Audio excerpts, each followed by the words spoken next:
Hello student, coherent English classes की guest paper series में आप सभी का स्वागत है। मैं हूं आपका इंस्ट्रक्टर मोहम्मद ज़ियाउल्लाह कमर। आप देख रहे हैं हमारे YouTube channel coherent English classes.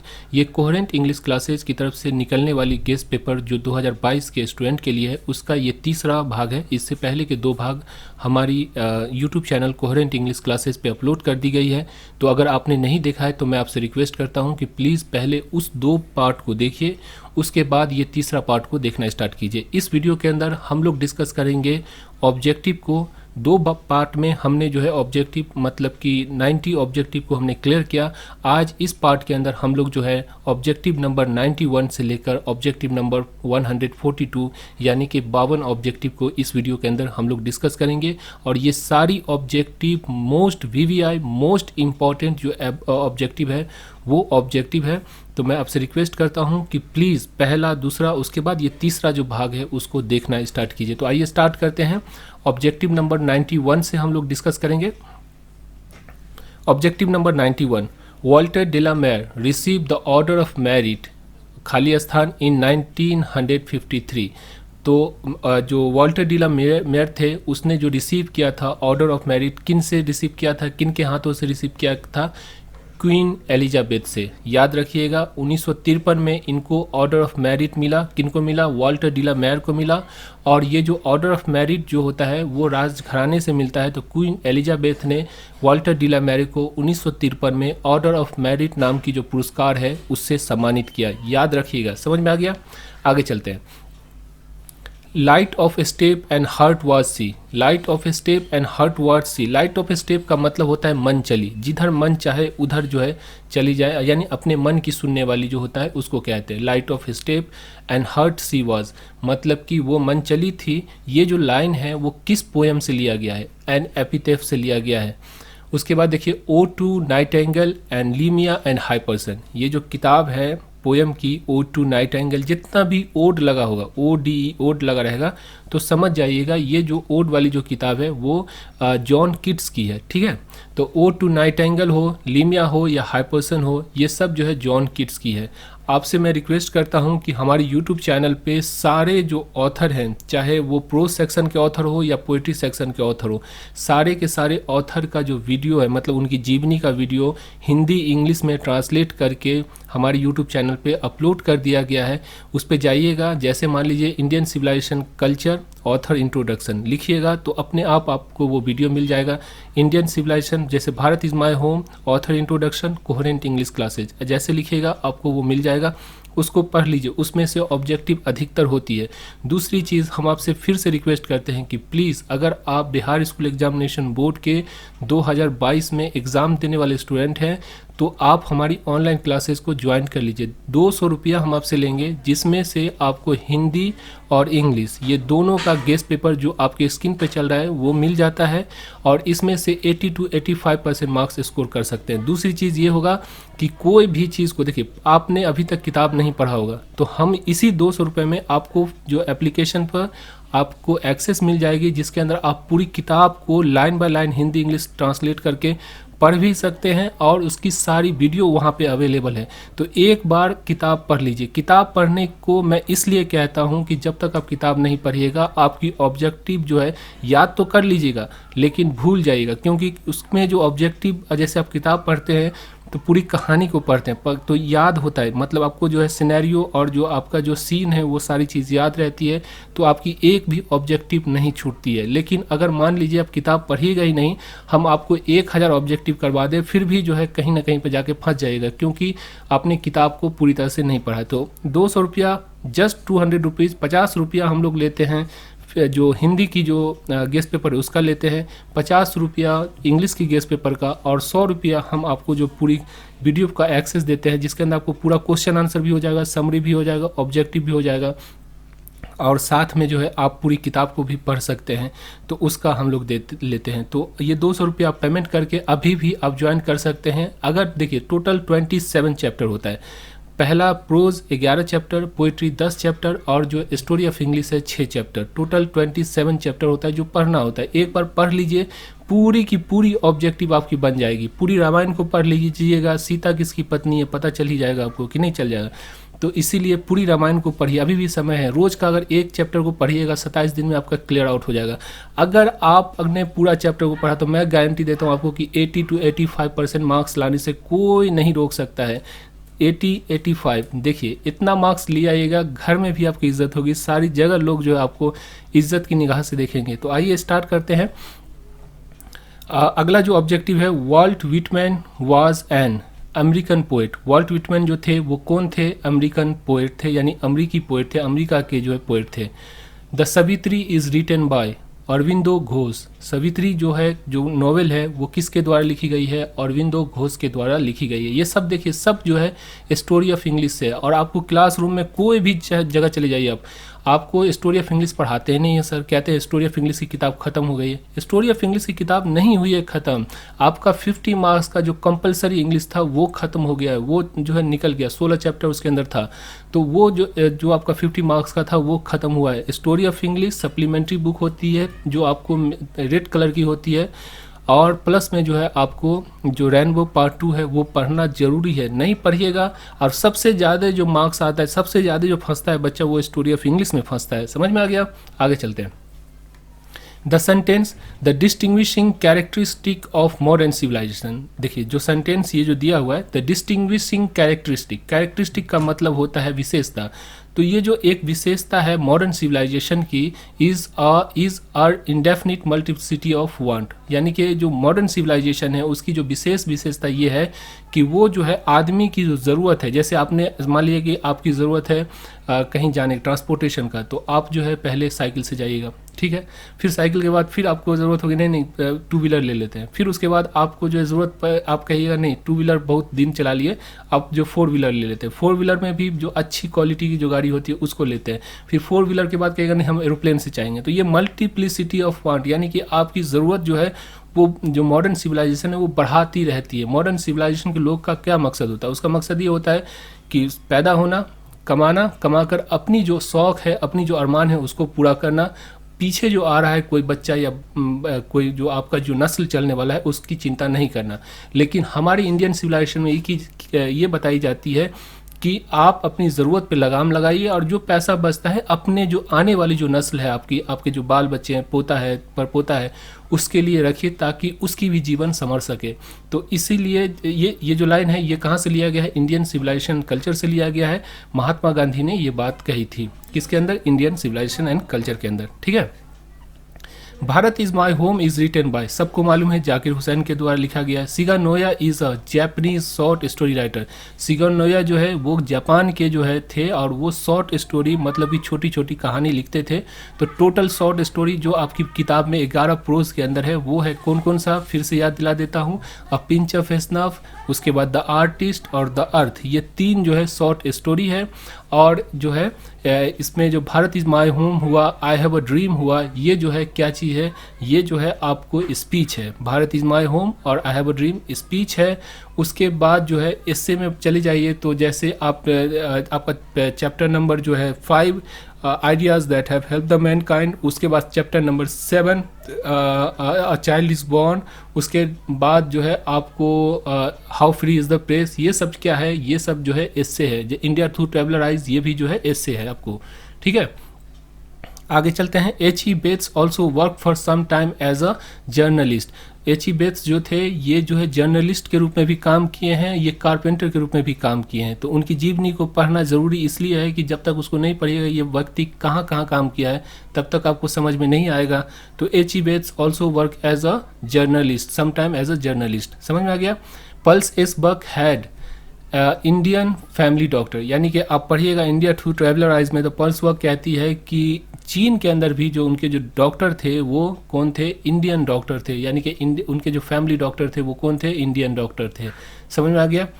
लोमोव्स want to marry Natalia, ये जो है आपको दिया गया है मैरिज प्रपोजल से। तो ये लोमोव्स जो है वो नतालिया से शादी करना चाहता था। The line not in the hope the world can show a fitter love for me, ना इस उम्मीद में, नॉट इन द होप, ना नहीं इस उम्मीद में, the world can show fitter love for me, कि दुनिया आपसे बेहतर, फिट से फिटर होता है, दुनिया बेहतर जो प्यार दे सकती है। ये लाइन जो है आपको sweetest love I do not go से लिया गया है। समझ में आ गया? Summer in Kolkata is written by Kamala Das. Summer in Kolkata जो है एक पोयम है की किताब है जो कि कमला दास के द्वारा लिखी गई है। ठीक है, आगे चलते हैं। द लाइन एंड द प्रम गो रोलिंग ऑन, ये जो लाइन है कहाँ से लिया गया है? Now the leaves are falling fast से। समझ में आ गया? आगे चलते हैं। टी.एस. एलियट वॉज अवार्डेड, देखिए यहाँ पर अवार्ड लिख दिया है, awarded Nobel peace for literature in 1948, यानी टी.एस. एलियट्स को जो है नोबेल पीस प्राइज मिला था 1948 ईस्वी में। तो यहाँ पर अवार्ड नहीं होगा, अवार्डेड, ईडी छूट गया है। ठीक है। Objective number 106, snake were seen among books in my grandmother house. इसमें क्या होता है कि स्नेक का नाम लेते ही हमारा दिमाग जो है स्नेक वाले जो चैप्टर पे चला जाता है, यानी पोएम पे चला जाता है, लेकिन स्नेक का जो एक वर्ड जो है माई ग्रैंडमदर हाउस के अंदर भी जो आया है। तो याद रखिएगा, ये जो the snake were seen among the book के अंदर जो दिखाई देता था स्नेक, वो कहाँ से लिया गया है? माई ग्रैंडमदर हाउस से लिया गया है। समझ में आ गया? आगे चलते हैं। The line I think she was the most beautiful lady, ये जो है एन एपिटेफ से लिया गया है। समझ में आ गया? The development of modern English was help by introduction of printing technology, यानी कि जो मॉडर्न इंग्लिश जो है जो कि डेवलप हुई है, इतनी विकसित हुई है, वो किस वजह से हुई है? वो इस वजह से हुई है कि प्रिंटिंग मशीन का इजाद हुआ। प्रिंटिंग मशीन का जब इजाद हुआ तो क्या हुआ? प्रिंटिंग मशीन का जब इजाद हुआ तो अधिक संख्या में जो मेन इम्पॉर्टेंट किताब थी उसको छापा गया और लोगों तक पहुंचाया गया, जिसकी वजह से सारे लोग जो है मतलब कि किताब पढ़ना स्टार्ट कर दिए। किताब हर जगह अवेलेबल ईजिली हो गई, जिसकी वजह से जो है मॉडर्न इंग्लिश का प्रचार प्रसार हुआ। समझ में आ गया? आगे चलते हैं। The major linguistic changes is known as great vowel shift, ये सब जो देखिए स्टोरी ऑफ इंग्लिश से आपको जो है ऑब्जेक्टिव आ रही है। The romantic revival is often associate with Williams Wordsworth, यानी रोमांटिक रिवाइवल के जनक किसको कहा जाता है? विलियम वर्ड्सवर्थ को कहा जाता है। Doctor Zakir Hussain enter the office in spirit of prayerful humanity, doctor Zakir Hussain अब इंटर किया ऑफिस के अंदर, मतलब जब वो राष्ट्रपति बने तो बहुत ही विनम्र भाव के साथ जो है अपने ऑफिस में वो जो है इंटर हुए, मतलब अपने पदभार को ग्रहण किया।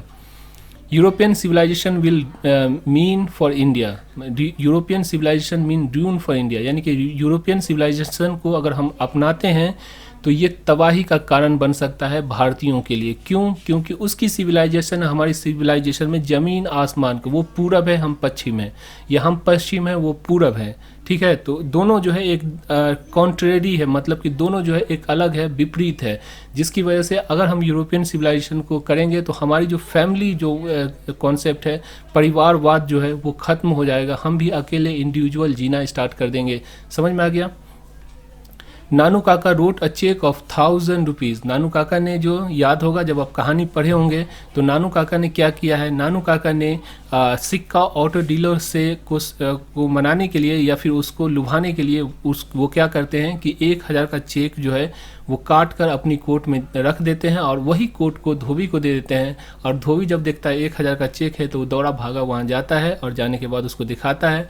फिर जो सिक्का ऑटो डीलर उसको लगता है कि जब 1000 का चेक ये कोट में रख के भूल सकता है तो कितना पैसा वाला होगा, और इस तरह से उसको जो है एक लग्जरियस कार जो होती है वो मिल जाती है कि नहीं?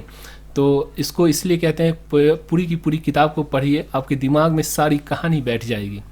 The bank of justice is bankrupted, bank of justice मतलब न्याय का जो बैंक है वो बैंकरप्ट हो गया है। बैंकरप्ट का मतलब होता है दिवालिया निकल गया है, न्याय की जो बैंक है उसका दिवालिया निकल गया है। ये जो लाइन है आपको आई हैव अ ड्रीम से लिया गया है।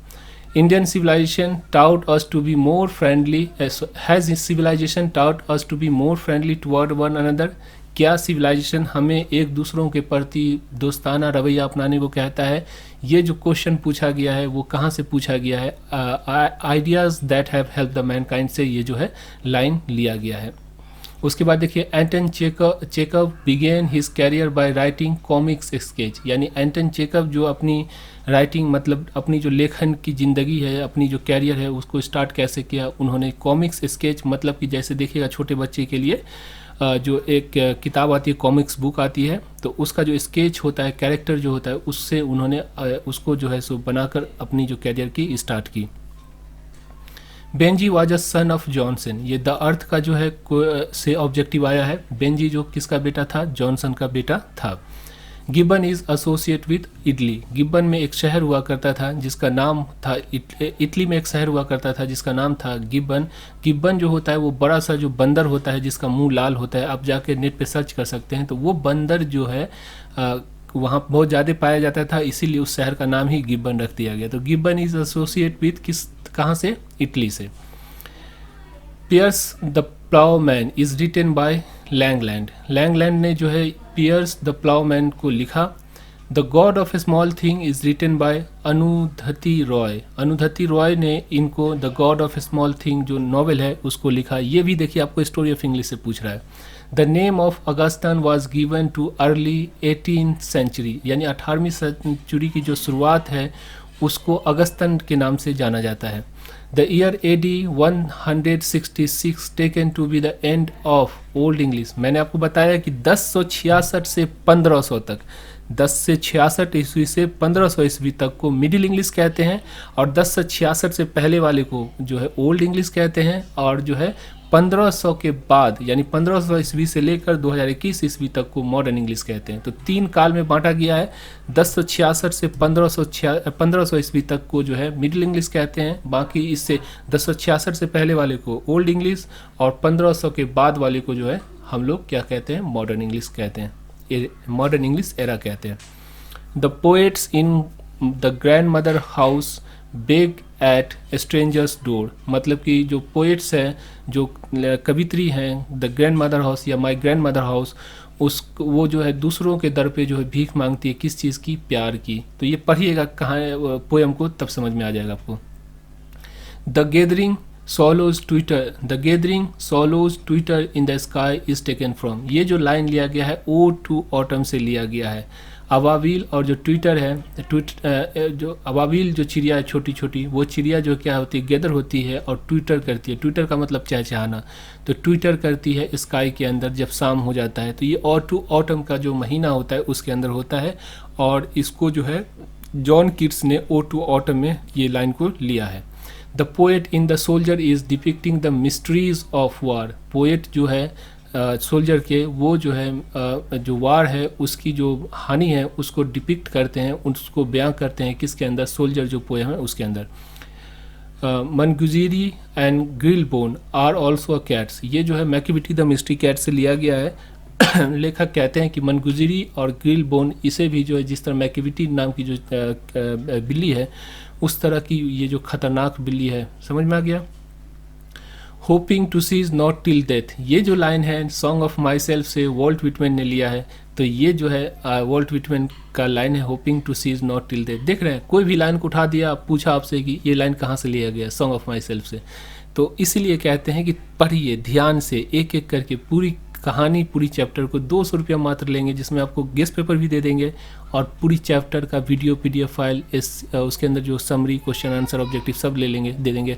और आपको एक ऐसी ट्रिक्स बताएंगे कि आप खुद कहिएगा कि 85% मार्क्स हम उठा के ले आएंगे। आप पेमेंट मत कीजिए, पहले हमसे पूछिए कि सर कैसे हम 85% मार्क्स लाएंगे। अगर हम आपको सेटिस्फाई कर दें कि हाँ आपको 85% मार्क्स आ जाएगा, आपको लगने लगे, तभी आप पेमेंट कीजिए, वरना मत कीजिए। ठीक है, आगे चलते हैं। मैकिविटी इज़ एन आउटलॉ। मैकिविटी जो है, जो बिल्ला है, वो जो है आउटलॉ का मतलब होता है लॉ से बाहर है, मतलब कि जो इंसान की बनाई हुई कानून है उससे बाहर है, मतलब उसकी पकड़ से बाहर है वो। ठीक है, आगे चलते हैं। The sonnet is a poem of 14 line. Sonnet जो पोएम होता है वो 14 लाइन की कविता होती है, और जो द सोल्जर जो है वो एक सोनेट है, मतलब उसमें 14 लाइन जो है उस कविता के अंदर है।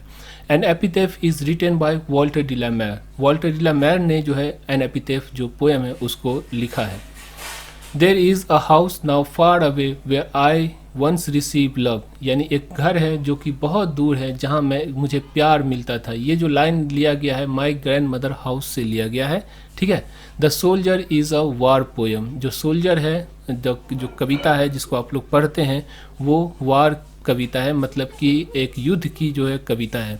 कमला दास इज़ इंडियन पोएटिस, मतलब कि जो कमला दास है वो भारतीय जो है कवित्री है। Fire hymn is composed by K N. Daruwalla. Fire hymn जो है के.एन. दारूवाला के द्वारा लिखा गया है, मतलब वो जो कविता है वो के.एन. दारूवाला के द्वारा लिखा गया है। I celebrate my self and Singh my self is written by. I celebrate my self and Singh my self, ये जो है सॉन्ग ऑफ माई सेल्फ से लिया गया है। सॉन्ग ऑफ माई सेल्फ के राइटर कौन है? वॉल्ट व्हिटमैन है। ठीक है। K N. Daruwalla is an Indo Anglian poet, मतलब कि के.एन. दारूवाले जो हैं वो इंडो एंग्लन पोएट्स हैं। समझ में आ गया। Kamala Das wrote in English and Malayalam. Kamala Das जो है इंग्लिश में भी लिखती थी और जो है मलयालम में भी लिखती थी। ये केरला की थी, तो केरला का जो राजकीय भाषा है वो क्या है? मलयालम है। तो ये इंग्लिश में भी लिखती थी और मलयालम में भी लिखती थी। 138 देखिए objective, the speaker in fire hymn belongs to religion, यानी कि फायर हेम के जो स्पीकर हैं वो किस रिलीजन से, किस धर्म से जो है वो बिलोंग करते थे। या फिर इसका दूसरा जो है ऑप्शन ये भी होता है, और क्वेश्चन पूछेगा आपसे एग्जामिनर कि K N. Daruwalla belongs to which religion, यानी कि के.एन. दारूवाला किस धर्म से जो है उसका वास्ता था, किस धर्म से जो है वो बिलोंग करते थे। तो जोरेस्ट्रियन जो होता है यानी कि पारसी जो होता है उस रिलीजन से, ये जो उस धर्म से जो है बिलोंग करते थे। All of God's children refer to Negroes, यानी कि आई हैव ड्रीम में जो लिखा हुआ है ऑल ऑफ गॉड चिल्ड्रन, वो किस मतलब कि किस संदर्भ में दिया गया है? तो ये निग्रो के बारे में, जो काले लोग होते हैं उसके बारे में बताया गया है। The scholar gipsy has been written by Matthew Arnold. Scholar gipsy नाम की जो किताब है वो मैथ्यू अर्नोल्ड के द्वारा लिखी गई है। After hitting the snake with a log, log का मतलब होता है जो लट्ठा होता है, मतलब लकड़ी का जो डंडा होता है उसको कहते हैं। तो after hitting the snake with a log the speaker of the poem, जो इस पोएम के स्पीकर हैं, स्नेक वांटेड टू एक्सपेक्टेड का मतलब होता है रिपेंट का मतलब होता है लज्जित होना, यानी कोई काम कर दिया उसके बाद आपको लज्जा होने लगी, शर्म होने लगी कि ऐसा काम नहीं करना चाहिए। समझ में आ गया। The poet who was born in America but settle in England was, यानी वो पोएट, वो कवि जो कि अमेरिका में तो पैदा हुए लेकिन जो है सेटल हो गए, मतलब अपना जो है घर बदल कर इंग्लैंड चले आए, वो कवि कौन है? टी.एस. एलियट से। समझ में आ गया। तो इस तरह से हमने जो है टोटल 52 ऑब्जेक्टिव को इस वीडियो के अंदर डिस्कस किया। आशा करता हूँ ये वीडियो आपको अच्छी लगी होगी। अगर कोई भी जानकारी लेना चाहते हैं या कोई भी क्वेश्चन है तो आप मुझे इस नंबर पे 9065829862 पे कॉल कर सकते हैं, या फिर इसी पे मेरा व्हाट्सअप नंबर है, इस पे भी आप कॉल कर सकते हैं। अगर आप टीचर हैं और आप जो है बिहार स्कूल एग्जामिनेशन बोर्ड की तैयारी करवा रहे हैं तो आप हमसे कांटेक्ट कर सकते हैं। आपको बहुत सारी हेल्प हमारी तरफ से मिल जाएगी। Thank you so much for watching coherent English classes.